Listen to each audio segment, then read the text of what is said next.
Welcome into the LSU Sports Insider Podcast for Thursday, October 16th. I'm Zach Ewing with Scott Rabelais and Koki Riley, our crew for The Advocate, heading up to Nashville for LSU's showdown with Vanderbilt on Saturday. And how often do we get to say those words? A showdown with Vanderbilt. But it is apropos this time. Yeah, it's a good word, apropos. This is a massive matchup for LSU. They have to win this game, given what they have moving forward.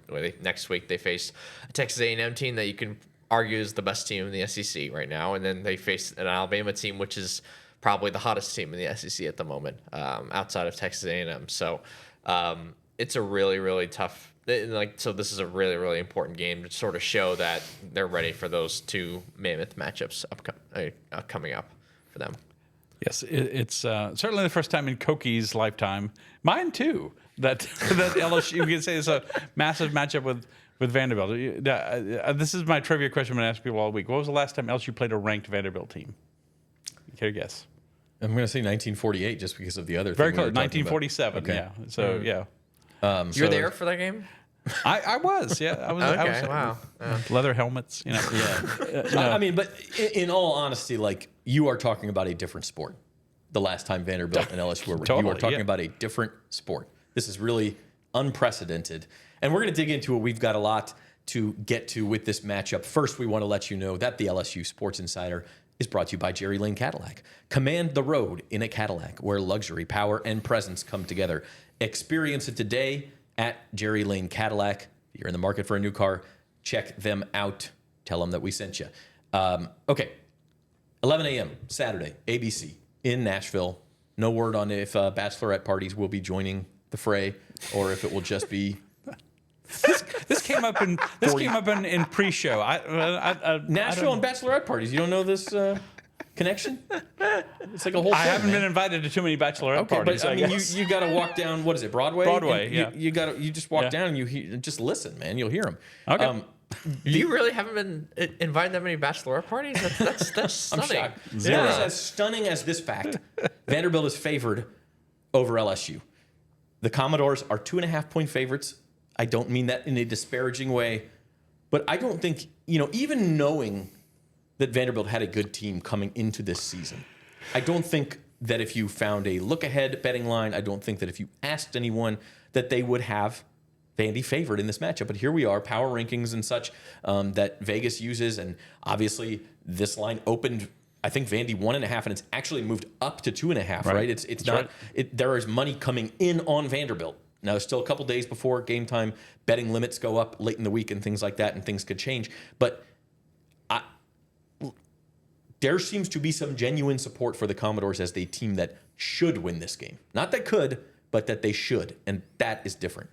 I think there should be a lot of respect as to whether they can win this game or could win this game, as you said. But should they win this game? That seems like a stretch too far for me.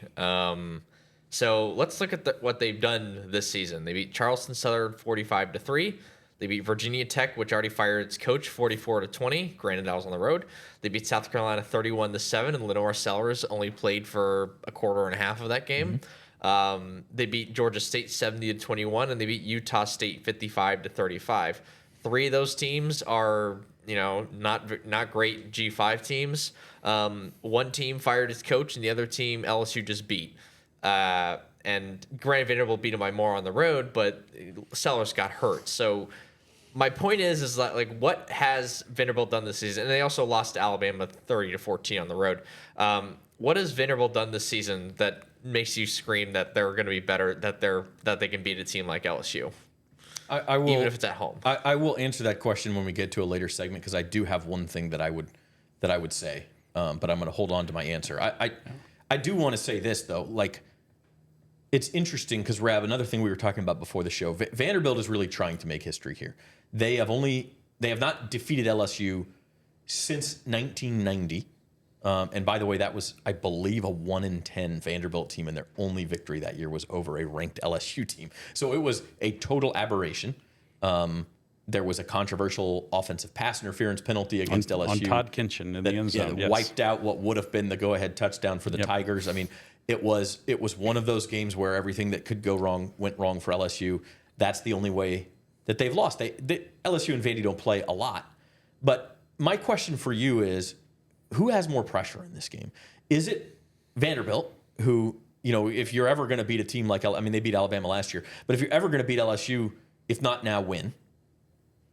Or is it LSU, who, as you mentioned at the top, Koki, have A&M and Alabama coming? The expectation was the playoff. Now you're going in as an underdog for the first time against Vanderbilt since when? 1948. 1948 was the last time Vanderbilt was favored over LSU. It's been 77 years. Both teams, a loss doesn't necessarily eliminate you, but it puts you right on the brink of elimination for the college football playoff.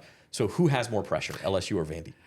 Yeah, I would say LSU because of the preseason expectations for LSU compared to Vanderbilt and what LSU has remaining. Even Garrett Nussmeier, when we spoke to him on Tuesday, when we did player interviews, he brought the fact that 4 of their last 6 opponents are ranked. They know what's ahead of them, and they know that there's one loss is okay, but another loss to any of these teams, and you got to run the table against everybody else, so that makes it difficult. That said, LSU is used to pressure. LSU faced pressure going to Clemson to start the season in a battle of top 10 teams, and LSU faced pressure going to Ole Miss, and LSU faced pressure against South Carolina, and Vanderbilt.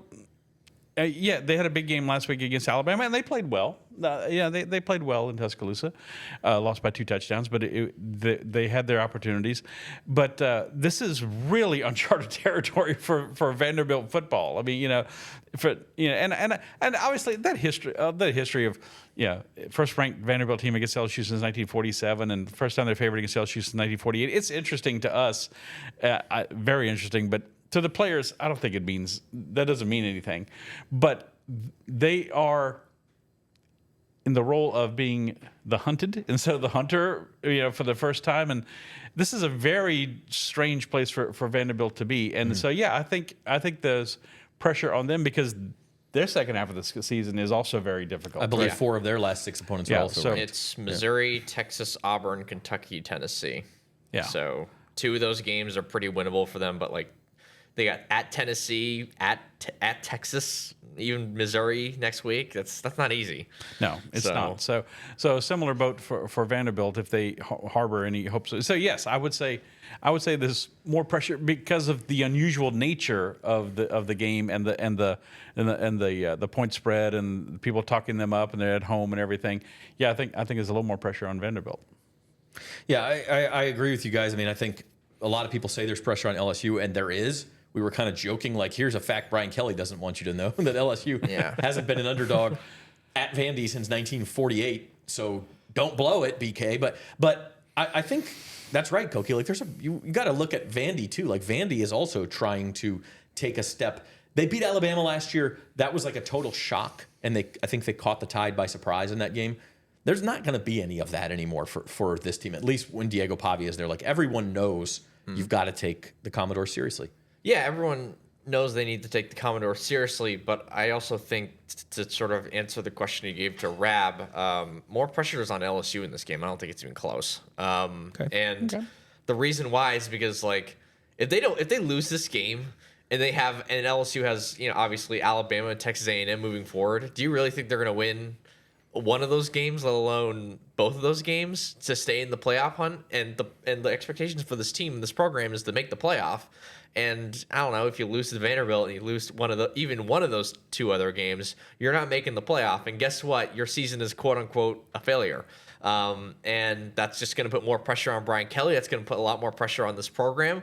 The expectations at LSU are to make the playoff. The expectations at Vanderbilt are to hopefully make a bowl game. Even still, that they're even still given that they're our favorite heading into this game, and the fact that they're the number 17 team in the country. If they win 7 games at Vanderbilt, do you think Clark Lee's going to lose his job? No, right? So I just feel like the bar for these 2 teams and the expectations heading into the season and still to this day are very, very different.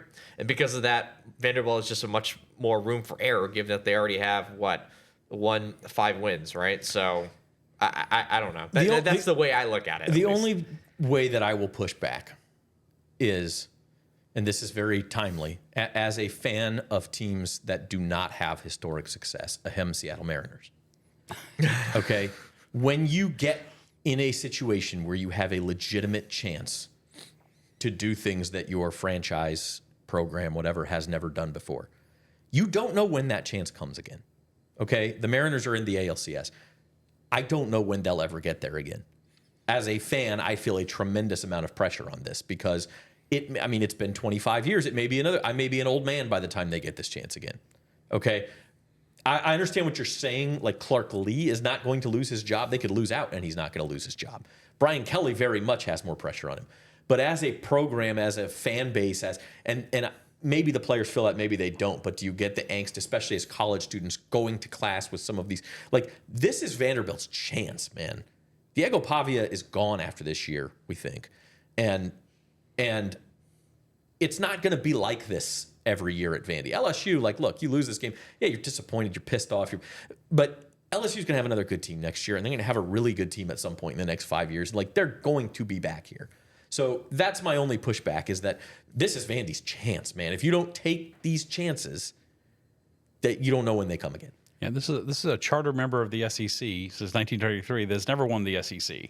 That has not been in this position before. And yeah, it's they feel like, as Brian Kelly said last year, when they played LSU, they thought they could do it, and this year they have confidence that they could do it. And coming off the Alabama loss might be a little might be kind of sobering them up a little bit. But to Koki's point, this is such a inflection point for LSU. The South Carolina game had to win that one at home going into these road games, right? These next couple of October games and 2 of the 3 on the road. So it had to win that one. That was important. Now here's yet another huge test, because it's easy to see LSU season going off the rails if they lose to Vanderbilt. Because then, as you said, how do you expect them to beat Texas A&M? And how do you expect them to beat Alabama on the road? They can win any of those games, or they certainly can lose any of them as well. And I think LSU going 2-1 in the next 3 games should probably be pretty acceptable. And then if they can go 3-0 the next 3 games, they're in the playoff. They're probably in the playoff. Yeah, they might be in the SEC championship game at 6. Yeah. So you don't know. Yeah. So the stakes are enormously high for LSU. To Koki's point, but I think as far as playing the game, if you're LSU, if you're those players and those coaches, you feel like you're the better team, you're the better program, and that you're going to win. And Vanderbilt, this got to be in the back of their helmets. They're going, we're Vanderbilt. Really, I don't think do we really belong here? We're going to break the game down in a minute. I don't think Diego Pavia in particular is wired that way. That guy doesn't care, man. He is like, in terms of mentality, he's the honey badger. He don't give a care. Okay, to paraphrase. But we're going to begin the breakdown of this one with the injury report. That is brought to you by the Baton Rouge Clinic, your trusted healthcare provider in the heart of Baton Rouge. Whether you're in need of primary care, specialist services, or urgent care, the Baton Rouge Clinic has you covered with a team of dedicated and experienced professionals. Visit BatonRougeClinic.com to learn more or to schedule your appointment today. The Baton Rouge Clinic, caring for generations. And injury report, mostly good news for LSU. Looks like Aaron Anderson is back. Looks like Paul Mabengo will be back. But they also had Whit Weeks just kind of pop up on the availability report. So what's going on with that, Koki? Yeah, so he's listed as questionable for Saturday's game. Brian Kelly briefly mentioned on Monday that he was dealing with soreness from his ankle injury that they've been kind of monitoring since obviously he injured it during the bowl game. I guess it was this year since it was a January 1st game, but since then. So I guess that's going to be something to sort of keep an eye out for as we head into this game. So the fact that he's questionable, not just probable, and suddenly questionable like that is kind of scary if you're an LSU fan, because I think one of the key tenets of trying to win this game for LSU is that you kind of just overwhelm Vanderbilt with your speed and athleticism. Might be important against a running QB. Yeah, and especially when you have a guy like Whit Weeks, who is kind of the face of that identity on defense. And I mean, there's a few other names. I think Bernard Gooden being doubtful to play in this game is kind of big news as well, because he kind of brings that speed and quickness on the interior of the defensive line that has really helped them out defensively so far this season. So probably no Gooden, maybe no Weeks. And I think those two those are probably the two most important takeaways from this injury report. Yeah, we're going to have a press conference with Brian Kelly. LSU's practicing this morning, Thursday morning, as we're doing this, to try to get acclimated to the 11 a.m. start. So we're talking to Brian Kelly early this afternoon, kind of like around press conference time. So hopefully he'll have some more information for us. Obviously, an availability report comes out each day. But to Koki's point, Weeks is a big one, and it speaks to the fact that he's played well this year, but he's like their 5th or 6th leading tackler. I don't think he's ever been 100% back from that injury in the Texas Bowl. This strikes me as a maintenance thing. I don't think Whit Weeks is missing this game. I could be wrong. And again, Would they list them as probable though instead of questionable? I mean, there's 2 more availability reports to come where you could. That's fair. You could bump him up, or you could just be playing games and list him as questionable and be, we didn't know, but you kind of knew in the back of your head like he's not missing this game. We're recording Thursday morning. By the time that you're watching this, there may be more information out there, but Whit Weeks is definitely one to watch. Stay tuned to theadvocate.com. That's right, advocate.com/LSU. We're going to take a break. When we come back, we will begin our game breakdown, LSU versus Vanderbilt. Back after this. I think the biggest thing that separates us is our people. We have a really amazing staff that really care about their customers, really care about our product. At Jerry Lane Cadillac, we value trust and transparency above all else. We have a little bit of something for everyone. So whether it be the 2025 Escalade, any of the smaller crossover vehicles, the XT4, 5, and 6, we've also got a wide variety of new EVs, including the 2025 electric Escalade IQ. I think the product lineup right now is the best that it's ever been in Cadillac. Did they ask you to do the commercial too? Yeah, but they just gave me one line. Bet like a Caesar. Like, we're gonna sit here and we're gonna tell them how Caesar's Sportsbook is just so easy to use that you can watch and bet thousands of sports events, even some NFL games. They'll probably show us betting on our favourite players and teams at all the Vegas hotspots too. Like, we have time for that montage. I told him I couldn't do it. They couldn't afford me. You know how far I've gone, now I'm home again. I'm feeling more alive these days than I've ever been. At the Baton Rouge Clinic, our sole focus is to provide exceptional health care for your entire family so that you can get back to doing what you love most. We are caring for generations. You gave me love, gave me love. Welcome back to the LSU Sports Insiders. Zach Ewing with Koki Riley and Scott Rabelais.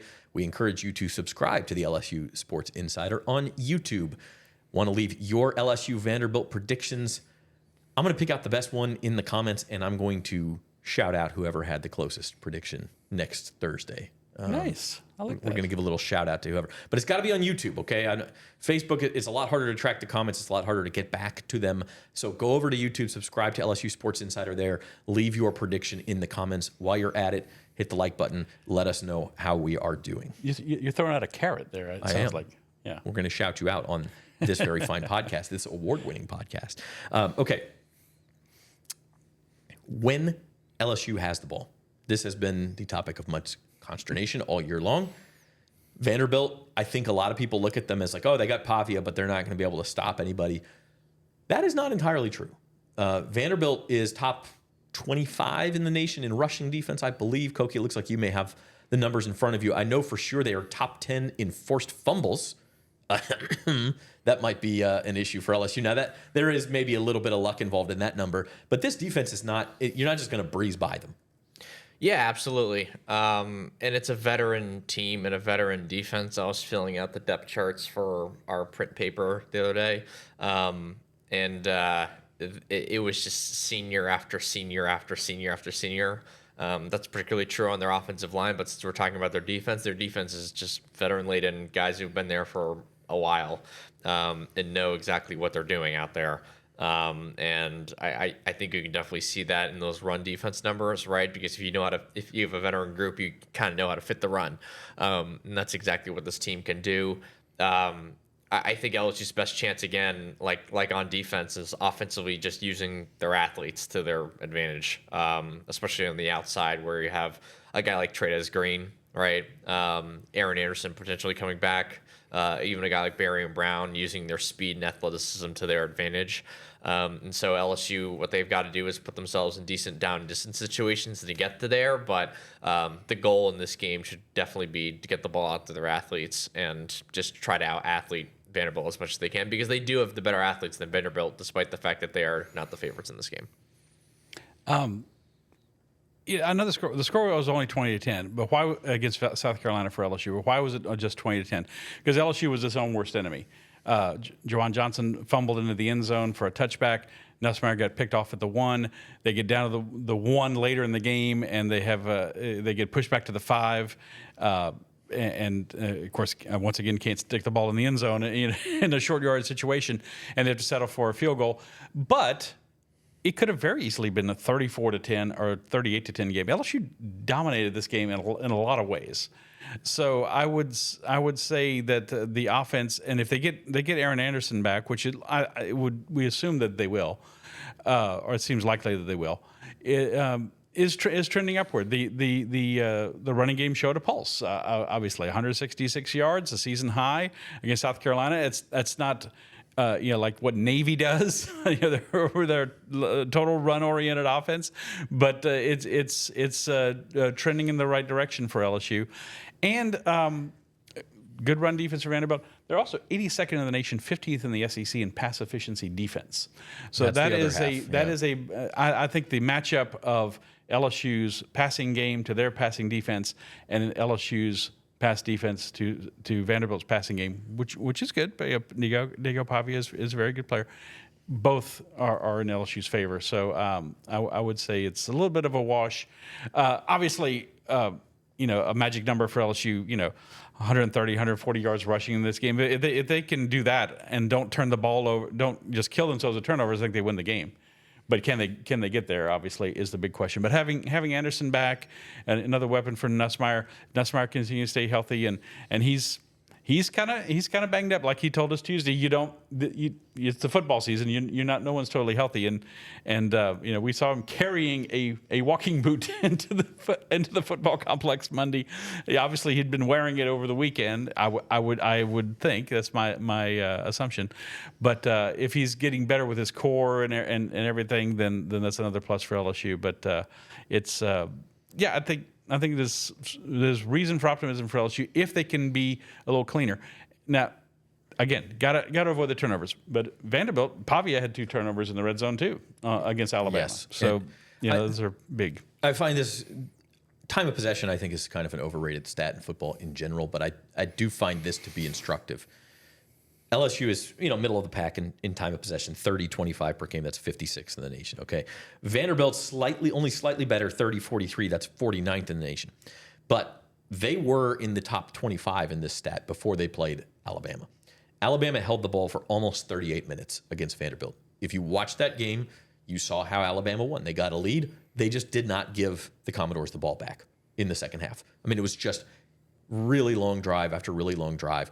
And Pavia, who was actually pretty good in that game when he had the ball, turned it over a couple times and scored a couple times, and then they just kind of ran out of chances because Alabama would not give them the ball back.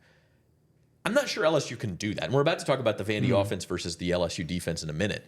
But Pavia is the type of guy who I just don't know that you can completely keep down for 60 minutes. He's just going to find a way to make a play in a chaotic situation.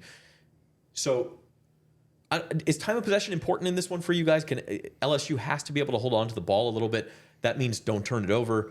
That also means finding a way to maybe run the ball here and there. Yeah, absolutely. I mean, if you look at in terms of, so we're talking about LSU's.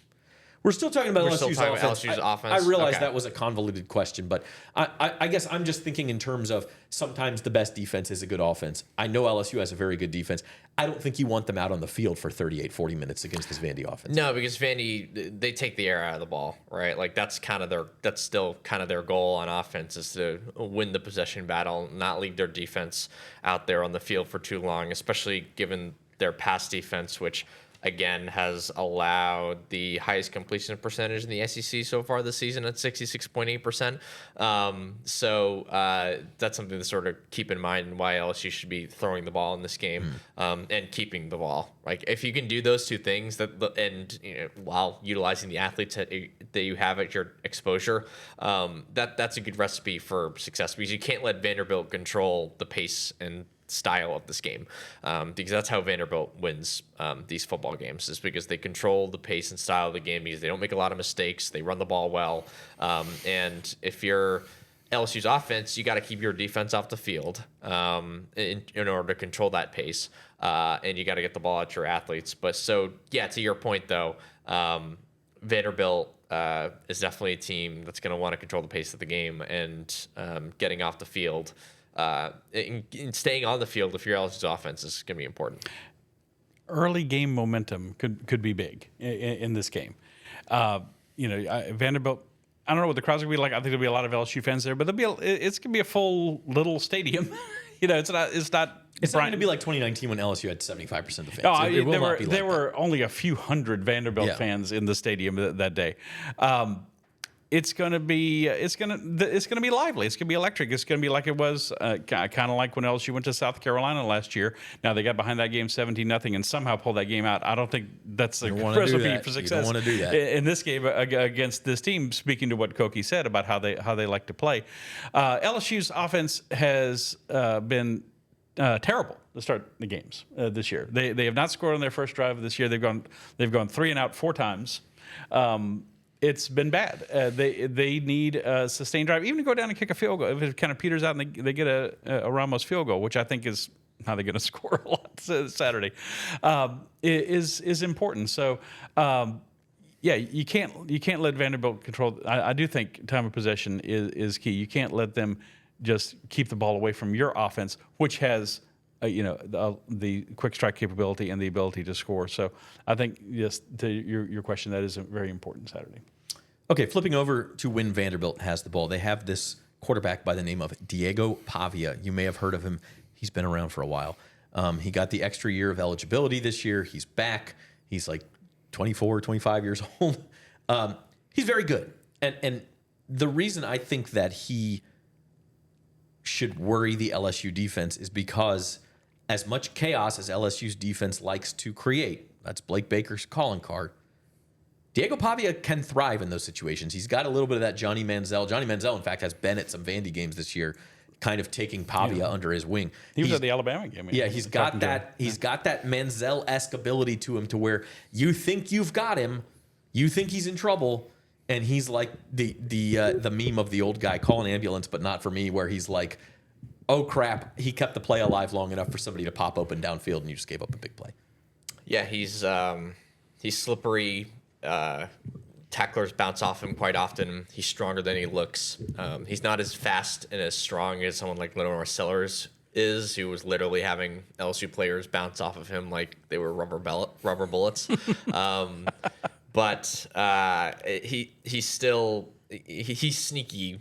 He's just sneaky, I guess, and slippery, and a really, really tough player, and they're not afraid to use him in the run game, which really opens up their passing attack, makes life easier for Cedric Alexander, the running back. They kind of have this triple threat sort of offense where they can control the ball, but also have a pretty good passing game attached to it. Eli Stowers, the tight end, is one of the best tight ends in the country. Definitely. So all that's going to be something to look forward to, and also like their offensive line is just senior after senior after senior. I think it's a senior at every starting spot for their line. So there's a lot of stuff that you're gonna have to keep an eye out for in this game. I mean, Vanderbilt, they're second in the country. They're second in the SEC in points per game.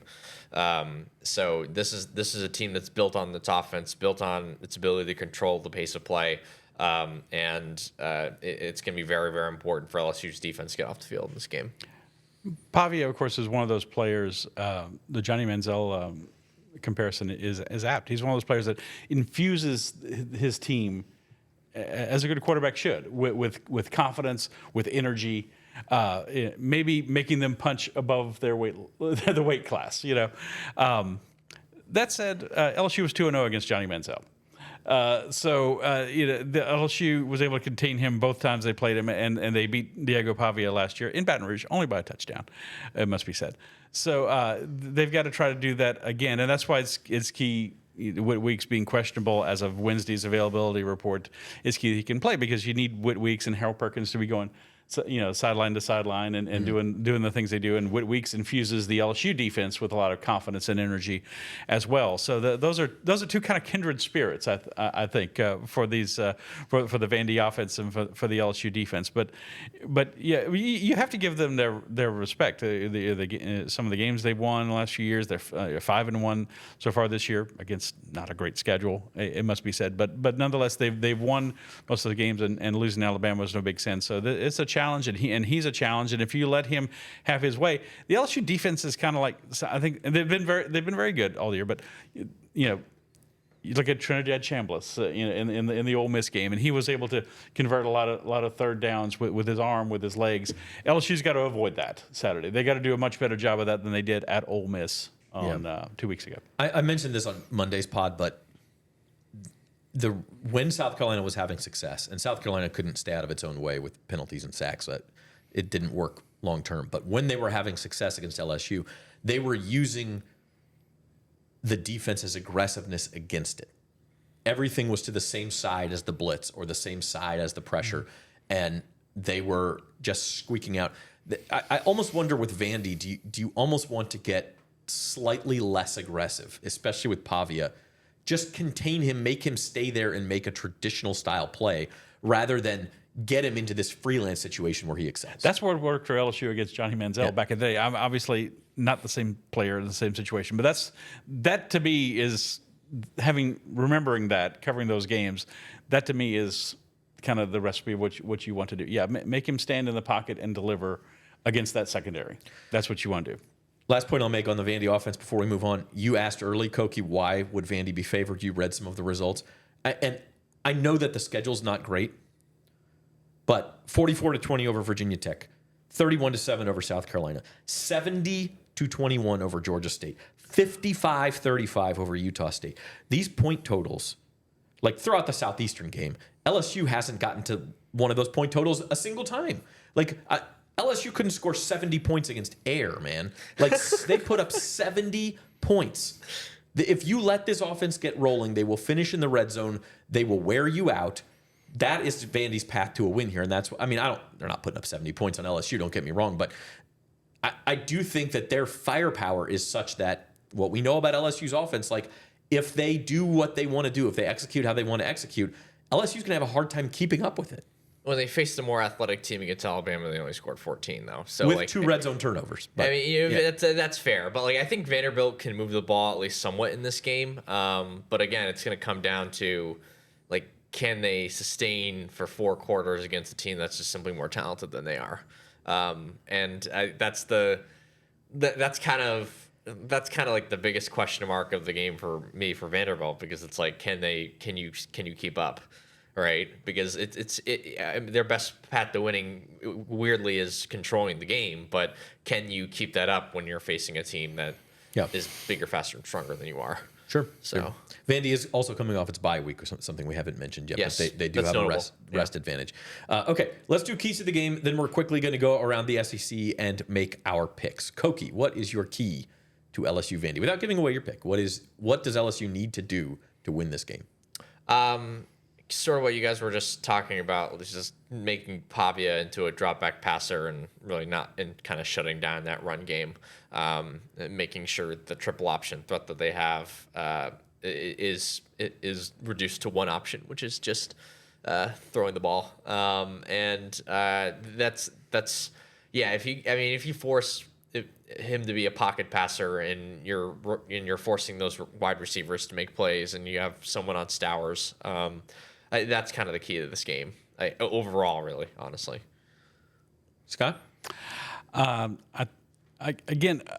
Taking away the turnovers, which you can't eliminate, obviously, but there are a lot of things LSU did well against South Carolina. It's one of their better offensive performances of the season. Obviously, it's not a high bar to cross because they have not scored more than 20 points offensively against a Power 4 team this year.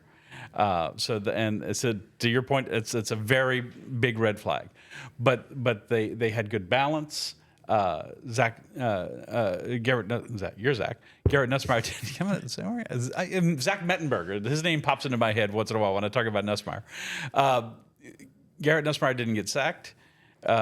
He got hit a couple of times on his ankle, but they did a pretty good job. LSU averaged 5.5 yards per carry in that game. I know it was a balance. I think is a good key for LSU, keeping the ball away from Vanderbilt and the run enhancing the pass, which I think is where LSU will likely feast on Vanderbilt if they can. I don't think LSU goes in this game and scores a ton of points, but I think they've got to. They can be kind of patient and try to get the run game going to complement the passing game, because they know their defense is not going to let Vanderbilt go off for 30. It's not going to be a 34-31 game, in any stretch of the imagination. So I think that's key. Good offensive balance and striving to get the running game to give you something just on the plus side of 100 yards is a good goal. I'm going to say red zone, but for both teams. As you mentioned, LSU settled for field goals a few too many times. Vandy is very good in the red zone. How many times can you punch it in when you get down there is going to be a big key for me. Okay, let's go around the SEC quickly before we make our picks. Around the SEC is brought to you by the Boots on the Bayou Music Festival. Attention Fighting Tigers and country music fans. Mark your calendars for October 31st and November 1st when Boots on the Bayou takes over the Lamar Dixon Expo Center. This 2-day festival brings superstar headliners Cody Johnson on Friday, Chris Stapleton on Saturday, plus Parker McCollum, Riley Green, Carly Pierce, and more. For the ultimate experience, upgrade to the VIP Platinum experience with front row access, early entry, unlimited complimentary bites and sips from Louisiana's top vendors, climate-controlled restrooms, and a private lounge. Tickets are limited, so secure yours now at botbmusic.com. That'll be a great weekend. You could drive there in your Jerry Lynn Cadillac if you are in the market for a new car. That is a very professional segue, I must say. That's why they pay me the big bucks. All right. Now, that's why I'm so glad you're back in that chair this week after having to do your job last week. I was flying back from Detroit this time last week. Okay. Around the SEC, guys, LSU Vandy, obviously one of the big games. I would say the other two big ones, Ole Miss takes its undefeated record into Georgia. If Ole Miss wins this game, I think you just pencil them in the playoff, pencil them in the SEC championship game. I think they play Oklahoma next week, and then after that, the schedule drops off. So this is a big one for both teams. And then the other one is third Saturday in October, Tennessee, Alabama. It's at Alabama, so can Alabama keep winning all of these big games? They have done so thus far. And then I just think it's a really interesting slate.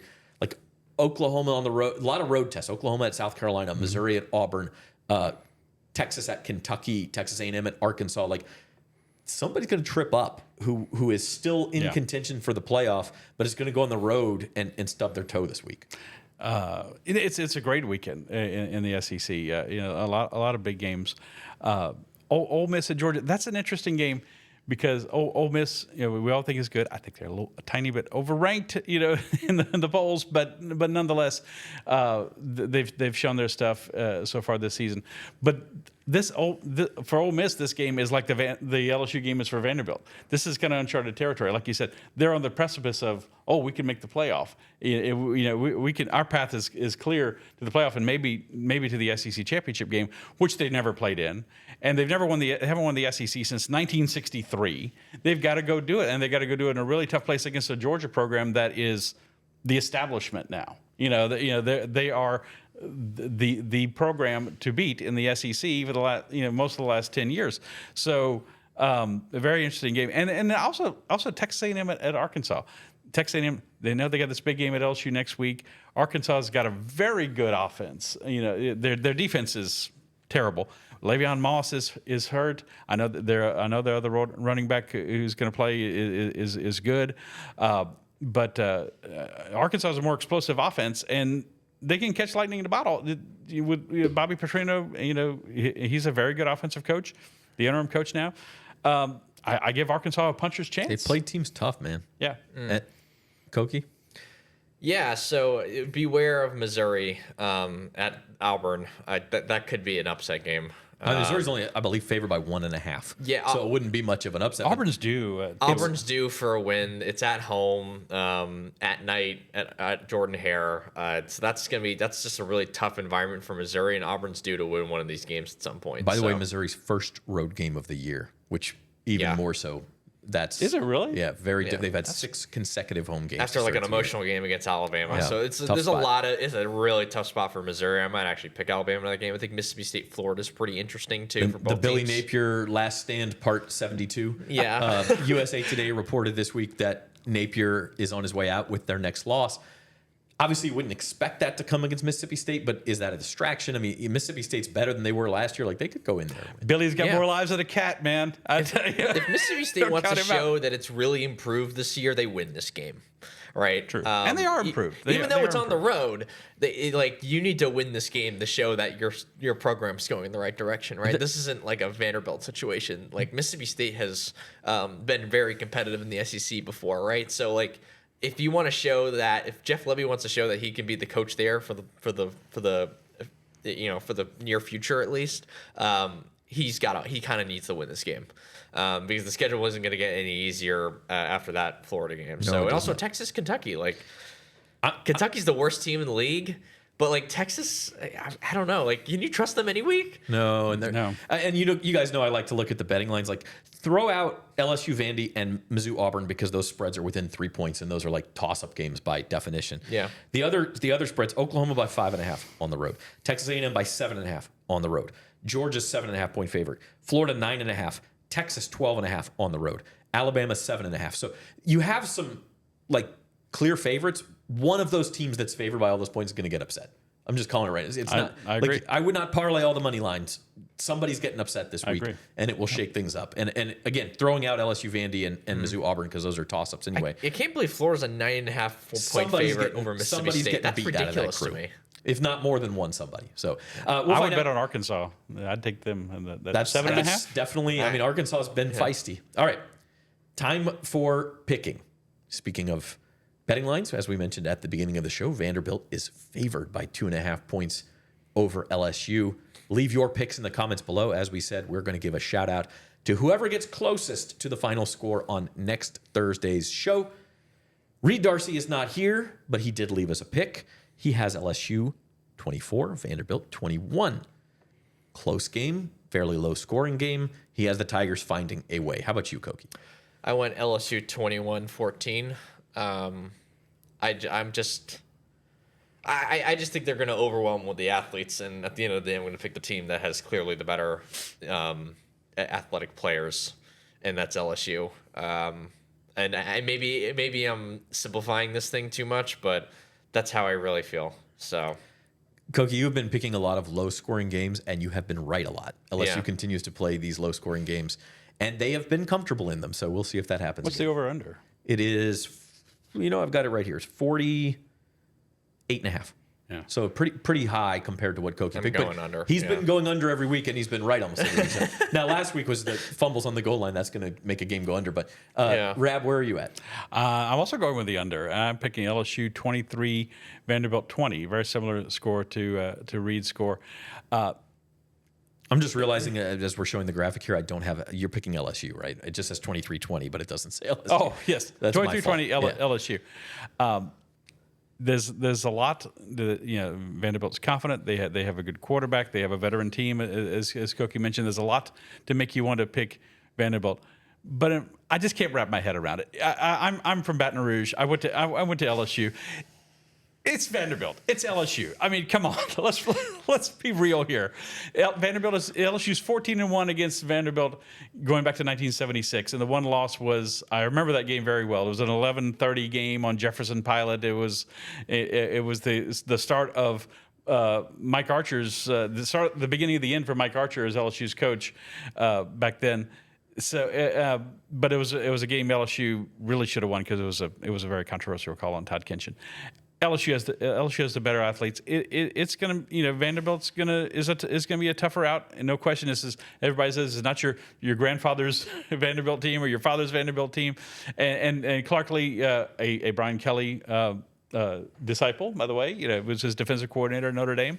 Has done a very good job there. But it's still LSU. It's still Vanderbilt. I think LSU out athletes them and pulls out the game with some good field goal kicking from Damian Ramos. We haven't paid too much attention to him this year. Talking about him, he's 10 out of 12 kicking field goals, and he's solid. Yeah, and he doesn't have the longest leg in the world, but he's been very solid. Made all his extra points, so I think LSU in a low scoring game they pull it out, and Vanderbilt goes, yeah, we're Vanderbilt again. All right, I'm going to take you all the way back to week 1, 7 weeks ago, when everybody on this panel and everybody everywhere was saying LSU can't go beat Clemson. And I said, we can't have a whole panel of everybody picking Clemson. Why not? I'm not sure how fully engaged in this belief I am, but I'm taking LSU. And sometimes college football is unpredictable, and I was correct that week. I believe I've been correct every week. Not to brag, I also picked Ole Miss to beat LSU. Yeah. And I have a similar feeling this week. I don't know how much conviction I have in this pick, but everybody in the state of Louisiana thinks, oh, how could it Vandy be favored? It's LSU, it's Vandy. LSU always beats Vandy. Maybe not always. I'm going to go Vandy, 24-23. I think Damian Ramos does kick 3 field goals. I think that's the difference, is that LSU settles for too many field goals, and that Diego Pavia gets another signature moment as quarterback of the Commodores, and Vandy just... I mean, imagine what that would do to this LSU fan base. So, like it was for Mike Archer in 1990, could a loss at Vandy be the beginning of the end for Brian Kelly? I mean, we got to pump the brakes on that, because they turn around, they beat Texas A&M and Alabama, and all is forgiven for the most part. So I don't think we would be there yet, but it would increase the pressure on him, no doubt. People are going to say, oh, is this what we thought would happen? Yeah, they're not going to live up to it. That in that way, the pressure is big on LSU. Yeah, there's no doubt. Okay, so we're going to have a post-game show for you after the LSU Vandy game. Tune in for that. Until then, that is our show. 11 a.m. Saturday is kickoff. Our producer today was Robert Young. That's Koki Riley and Scott Rabelais. I'm Zach Ewing, and thank you for watching the LSU Sports Insider.